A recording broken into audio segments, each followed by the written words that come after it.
पडताळणीपूर्वीच 4,000 लाडक्या बहिणींनी लाडकी बहीण योजनेमधून माघार घेतल्याची माहिती आहे। महिला आणि बाल विकास विभागाच्या वरिष्ठ अधिकाऱ्यांनी ही माहिती दिली आहे। स्थानिक पातळीवरील शासकीय कार्यालयामध्ये योजनेचे लाभ थांबवण्याची विनंती करणारे अर्ज पाठवलेले आहे।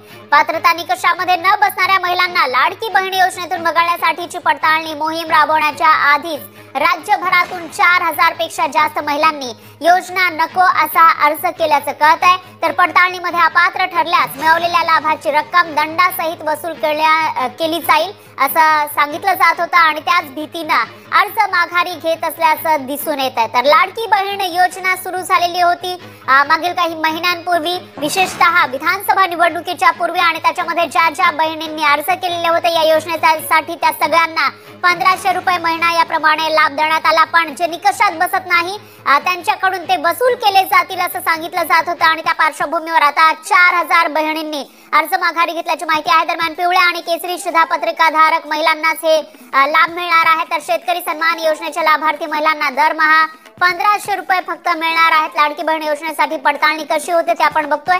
संजय गांधी निराधार महिला योजनेतील महिलांना पूर्णपणे यातून वगळणार असल्याचं कळत आहे।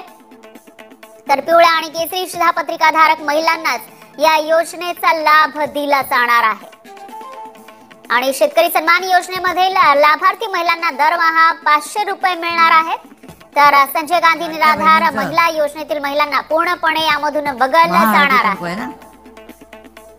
हे आज आयोजित केलंय, मी आपल्या सगळ्यांना मनापासून खूप खूप शुभेच्छा देतो आणि देवराम भोईर आपले संपूर्ण आपलं भोईर परिवार गेले अनेक वर्ष या ठिकाणी सामाजिक, सांस्कृतिक आणि इतर कार्यक्रमाचं आयोजन करत असतात आणि संपूर्ण मैदान लाडक्या बहिणींनी भरून गेलेलं आहे।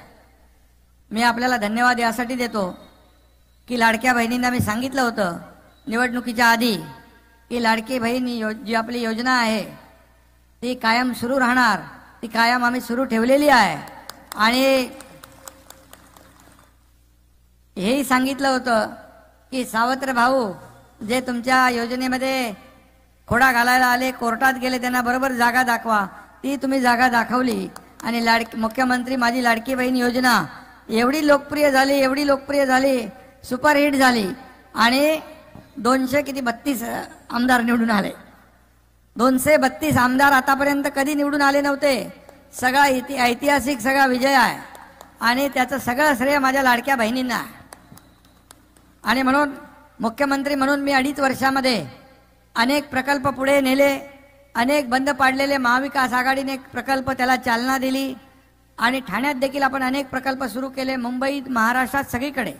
आणि त्याचबरोबर मुख्यमंत्री माझी लाडकी बहीण योजना असेल, लाडका भाऊ योजना असेल, लाडका शेतकरी आणि ज्येष्ठांना देखील आपण योजनेमध्ये घेतलं आणि मग एसटीची 50% सवलत असू द्या, लेक लाडकी लखपती योजना असू द्या किंवा मुलींना उच्च शिक्षण मोफत असू द्या, ह्या सगळ्या योजना आपण केल्या आणि मला विश्वास होता की महायुतीने 2.5 वर्षात एवढी कामं केली की एवढी कामं आतापर्यंतच्या इतिहासामध्ये कधीच झाली नव्हती आणि त्या कामाची पोचपावती गेल्या विधानसभेच्या निवडणुकीमध्ये या महाराष्ट्रातल्या लाडक्या बहिणींनी आणि सगळ्यांनी दिली।